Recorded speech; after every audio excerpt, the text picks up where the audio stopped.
Welcome to Conversations with B'nai B'rith International. I'm CEO Dan Mariaschin. Thank you for spending some time with us today.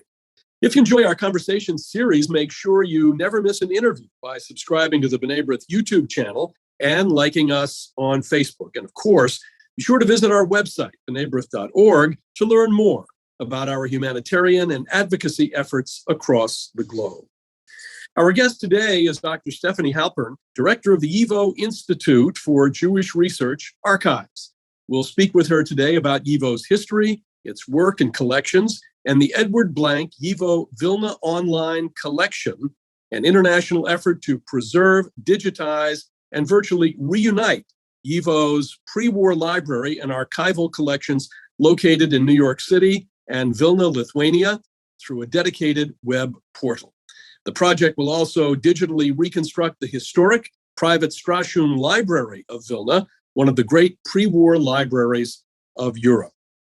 The project is a partnership between the YIVO Institute for Jewish Research, the Lithuanian Central State Archives, the Martynas Mažvydas National Library of Lithuania, and the Wroblewski Library of the Lithuanian Academy of Sciences. And it includes the cataloging, conservation, and digitization of the documents and books in both New York and Vilnius, Lithuania. In May 2017, some 170,000 pages of previously unknown documents lost to history for almost 70 years were discovered in Vilnius, significantly expanding the scope of the project. Dr. Halpern has her PhD from the Department of Jewish Literature at the Jewish Theological Seminary and is published on Yiddish and Jewish theater and performance. She was the assistant curator of the exhibition From the Bowery to Broadway, New York's Yiddish Theater, held at the Museum of the City of New York. Stefanie, it's great to have you with us again. Thanks for having me, Dan. Well, just to fill in our audience, could you give us an introduction to YIVO's history and the expansion of its holdings over the years? Sure, I would be happy to, and I will start by saying that the history is very complicated, and I will give it just in brief. So Vilna, YIVO was founded in 1925 in Vilna, Poland, which is today Vilnius, Lithuania, by a group of scholars, intellectuals, and lay leaders who really understood the importance of collecting, documenting, and studying the stuff of everyday Jewish life. So YIVO started amassing materials by sending out Sammlers, or collectors in Yiddish, to go out with a series of questionnaires and to ask people in towns and cities and shtetls questions about particular topics. These were based heavily in folklore and folk traditions. What do you do on Purim? What stories do you know about kings and queens, about Jews and non-Jews? What folk sayings do you know, folk remedies? And they went out and they collected these materials and collected tens of thousands of pieces of folklore. And YIVO's collection begins to grow from this. Sammlers go out and they start collecting on Yiddish theater, on Yiddish literature, on Yiddish language, basically the entire culture and history of Yiddish-speaking Jews, of the Jews of Ashkenaz. And YIVO collects and collects until World War II, the eve of World War II. And the Nazis move into Vilna. They set up a ghetto, as they do in Jewish cities. And a special Nazi task force at this time is created to begin looting Jewish cultural institutions across Europe. YIVO is one of those institutions, and the YIVO building happens to reside right outside the bounds of the Vilna ghetto. And so YIVO is both looted and used as a holding ground for Jewish materials. And the Nazis put into forced labor a group of individuals, many of whom are affiliated with YIVO, who worked at YIVO, who did research at YIVO, to decide what materials would be destroyed, what materials would be sent to Frankfurt, to the Institute for the Study of the Jewish Question. And so as these materials are being sorted, a group of individuals risk their lives basically to save some of these treasures, to save some of YIVO's treasures. They're dubbed the Paper Brigade, and they smuggle materials out of the YIVO building into the Vilna ghetto and bury these materials in bunkers. So they hide them in their clothes, in their shoes, and they bury them in these bunkers in the hopes, of course, that someone will survive and that someone will be able to dig these materials up. They are also, stuffing materials in these shipping crates bound for Frankfurt, additional materials that are not necessarily on the shipping manifest, again, in the hopes that these materials will survive. I said it was a complicated story. So this is all happening in Vilna. Cut to New York. In 1939, Max Weinreich, who was the head and one of the founders of YIVO, happens to be out of the country, out of Poland, at a linguistics conference, and he's told, do not come back to Poland. He goes to New York, where there had always been a branch of YIVO. It was, mainly a fundraising branch, did some collecting. He goes to YIVO, and they officially moved the headquarters of YIVO from Vilna to New York in 1940. And so YIVO in New York is now actively collecting. This is important because after the war, there are some surviving members of the Paper Brigade, Avram Sutskever and Shmerka Kaczerginski. 13 days after the liberation of the city of Vilna, they go to these bunkers and they dig up materials, and they do so with the hopes of establishing a Jewish museum in Vilnius, which is now part of the Soviet Union. It is ultimately short-lived. Of course, the Soviets begin again to destroy materials. And so some of these materials that were dug up from the bunkers are hand-delivered to YIVO in New York. Now, remember all of those crates that were bound for Frankfurt. Those too are actually recovered, many of them, found at the Offenbach Archival Depot by the United States Army, the Monuments Men, some of you may be familiar with. And those materials are eventually repatriated to YIVO in New York in 1947. Again, it was important that the headquarters had been moved there. And so those materials form the core. It's about 1 million pages of documents and tens of thousands of volumes of books that form the core of YIVO's collections today, which number 24 million documents and 400,000 pages, 400,000 volumes of books. So YIVO history in brief, but there are many good books written about this history if you would like to, delve in further.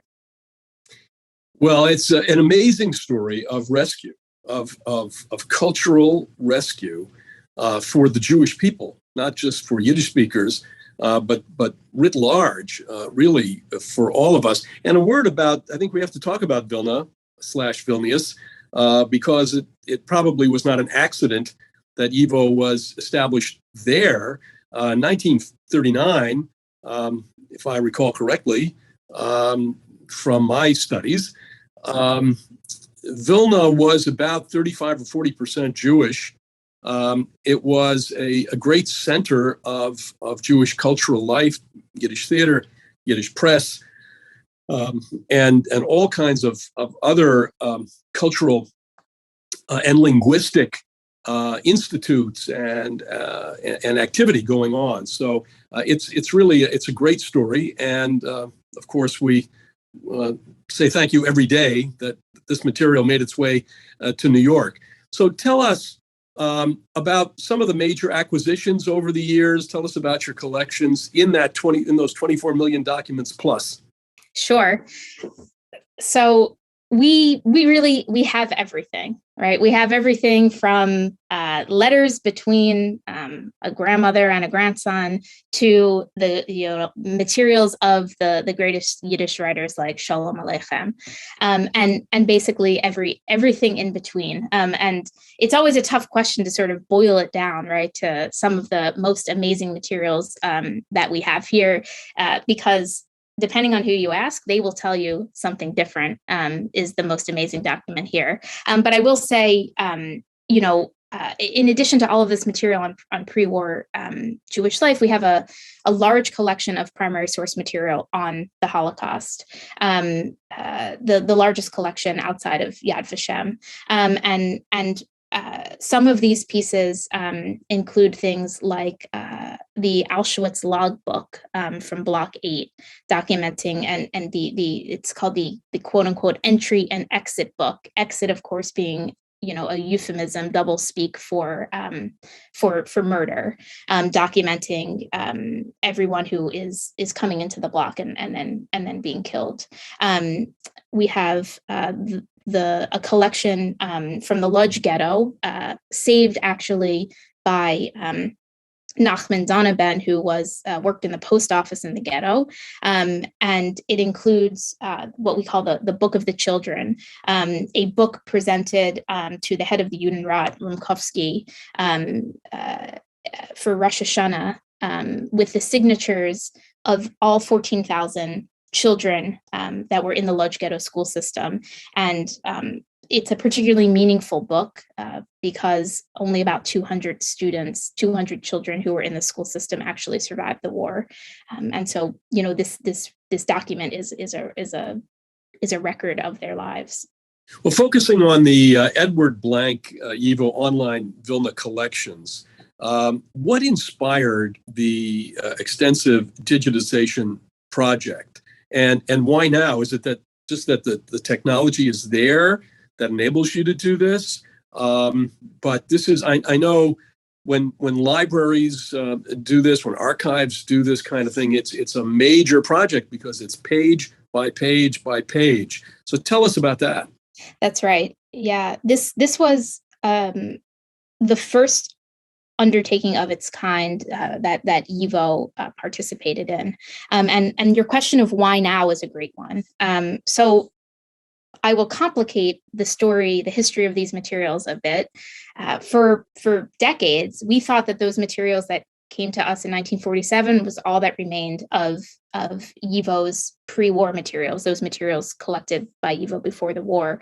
And we knew that it was just a fraction of the collection.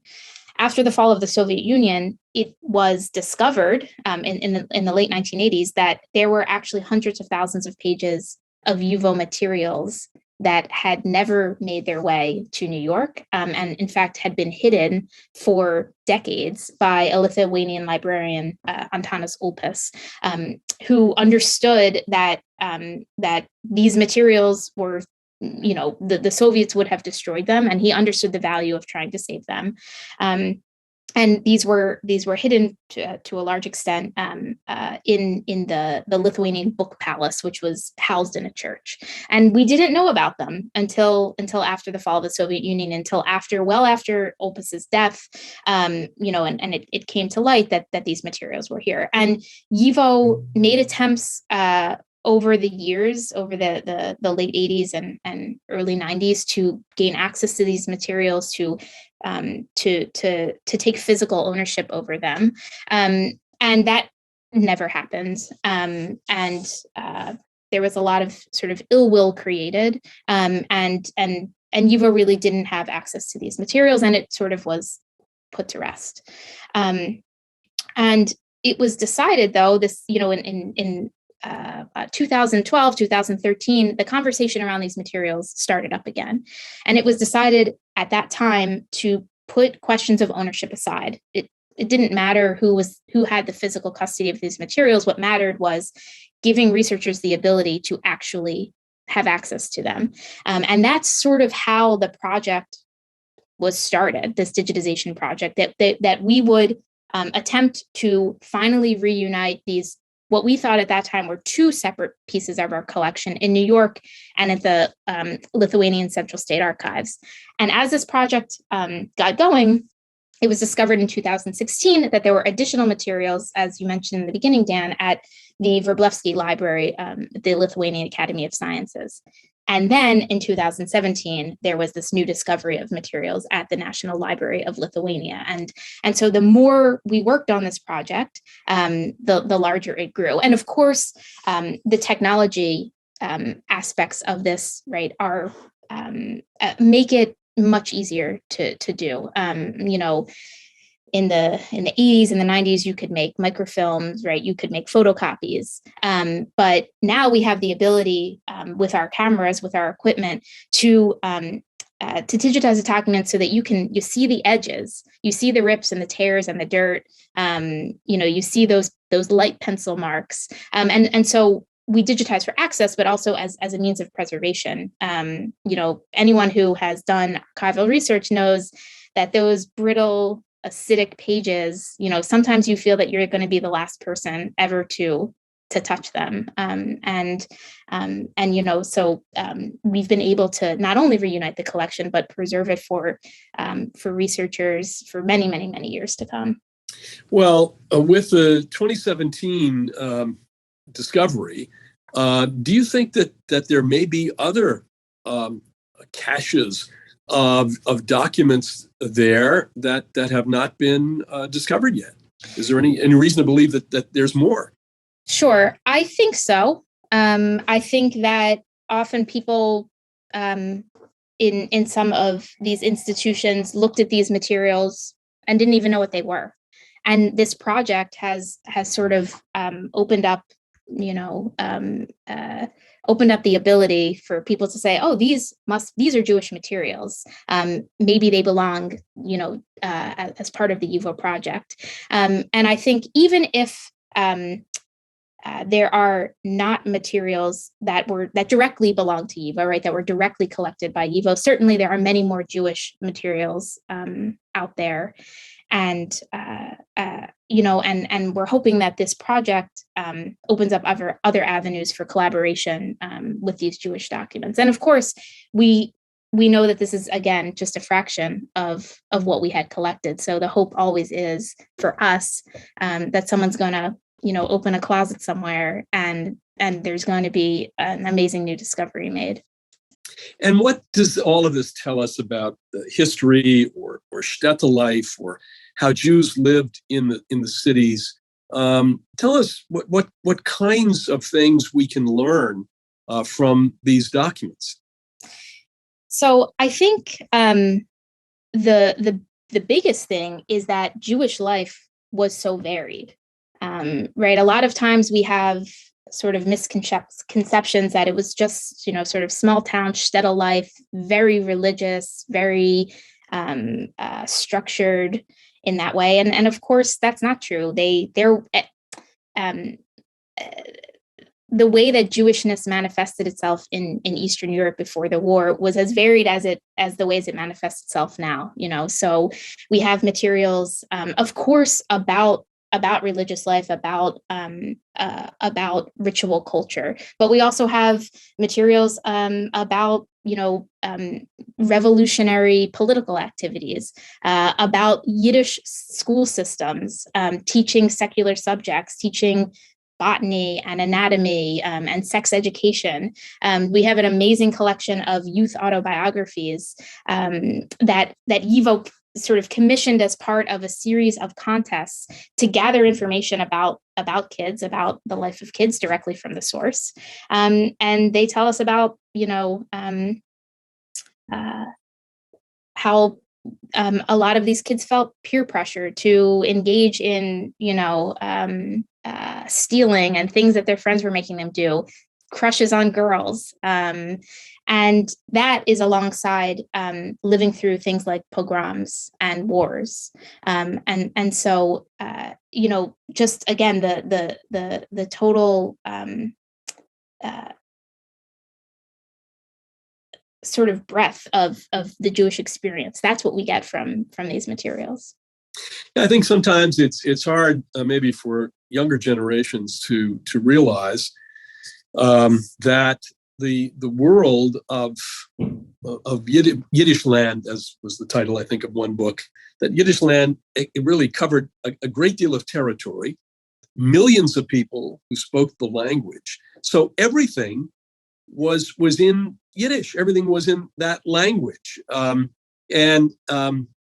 when one thinks of how many different areas of life that encompasses, it's really quite something. Let me ask you, having talked about Yiddish, are there any other languages that crop up in these documents? There are many, and I was going to say, the materials we have are not just about life in Vilna, life in Eastern Europe. They're about life in any country, basically, that a Yiddish-speaking Jew went to. So we have materials in Polish, in Russian, Ukrainian, Serbo-Croatian, French, Spanish, Hebrew, German. The list goes on. It's and I think even in English, this is great. So we have collections, right, that are sent from America to Vilna. So there are materials in English. They make their way to Frankfurt, then to Offenbach, and then back to New York. Sort of a full circle here. And I think, again, one of the things that you can learn from this collection is that Jewish life was not simply just lived in Yiddish. It was lived in all of the languages where these Jews resided. Is the collection strong in historical, performing, and literary arts holdings? Were writings, for example, by Sholem Aleichem and others found in manuscripts or in published form that may have added new information on the authors' lives or their accomplishments? Sure. So to answer the first part of the question, these collections are very have a ton of material on sort of literary and theatrical culture. Great collections on the Yiddish theater, the Esther Rahul Kaminska Yiddish Theater Museum collection. That's the name of this huge collection. Again, giving this kind of global view of what's going on in the Yiddish theater, being sent to Vilna from every country. And yes, there are manuscripts of the great writers, certainly of Sholem Aleichem. What I will say is there's no smoking gun here in this collection, at least not that we have found. But now that these are online, maybe somebody will find that piece.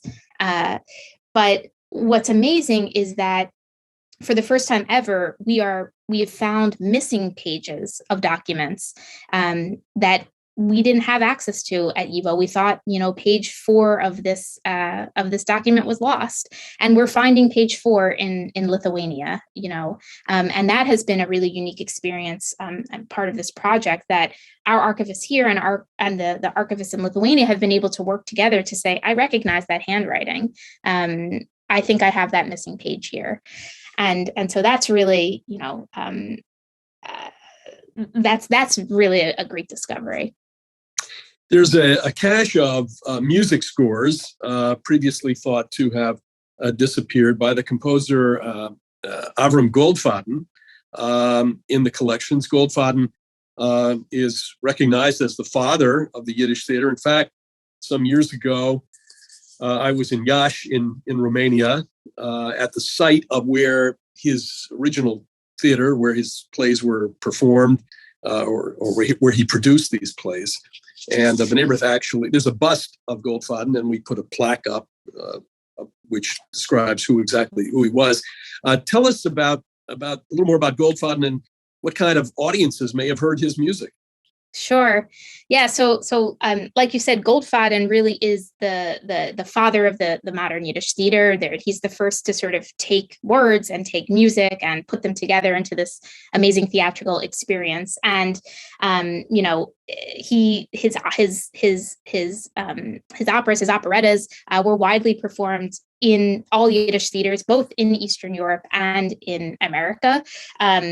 And they were loved by audiences. And you mentioned this collection of handwritten music scores that we have. It's hundreds and hundreds of scores of operettas, many of them by Goldfaden. And in a lot of instances, they're the only record that exists of the full score of an operetta. And of course, in these scores, there are not words, the libretto is not there.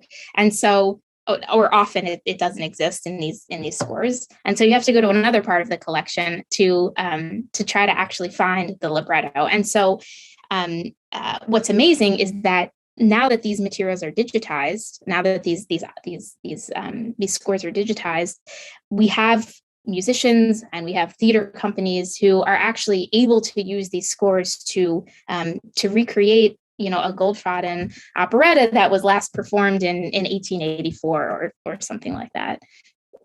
Well, that's fantastic. We'll be looking for that. That's really it's quite interesting. And the documents themselves survived all of this time before digitization. Mm-hmm. So everything is clear, it's readable, it's high resolution, as they say.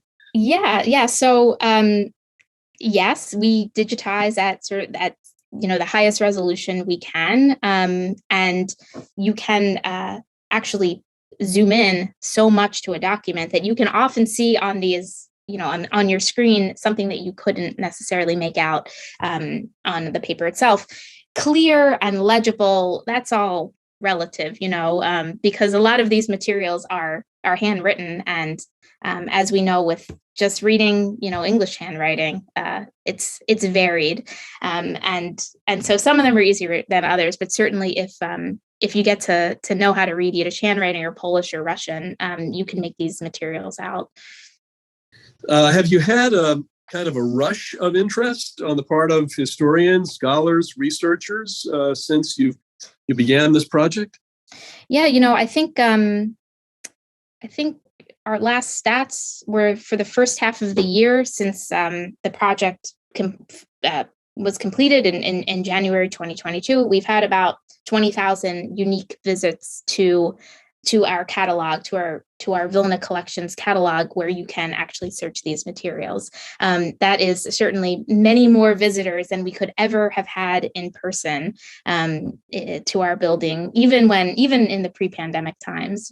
So it is clear that these materials are being used, and our hope is, of course, that lots of new scholarship will come out of this. Have any books?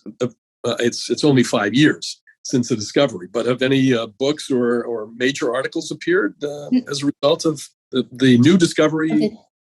Not that I know of, because the new discoveries actually only just went up at the end of the project. So it's only been 6 months or so since the public has really had full access to those. So let's talk in another 6 months and see where we're at with that. What do you see as heading the archives? What do you see in terms of the present generation and its interest in the Yiddish language, in Yiddish culture? What are you seeing any trends that say more folks are becoming interested and are entering the field? I think so. Yeah, certainly, you have this idea of Yiddish and also of archives as being these old, sort of stuffy, closed places, a closed language that, as second, third, fourth generation Americans and individuals from other countries, you just don't have access to.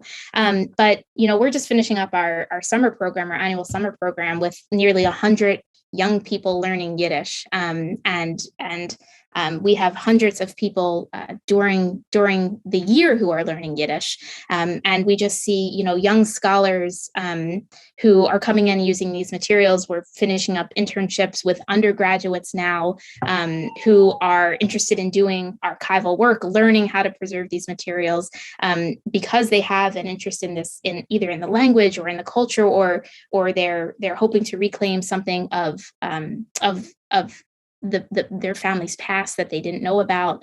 And then, of course, there are many artists who are turning towards Jewish subject matter to sort of create new cultural output. YIVO has even commissioned several new pieces of contemporary classical music based directly on materials from our collections. We recently digitized the YIVO Folk Song Project collection, a series of many taped interviews collecting different folk songs, and so we just had a big festival of that with hundreds of people in attendance, and all of this new music created directly from these old folk songs.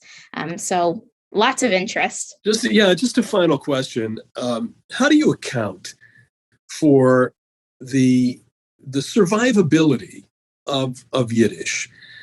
Terrible blow between 1933 and 1945, especially between 39 and 45.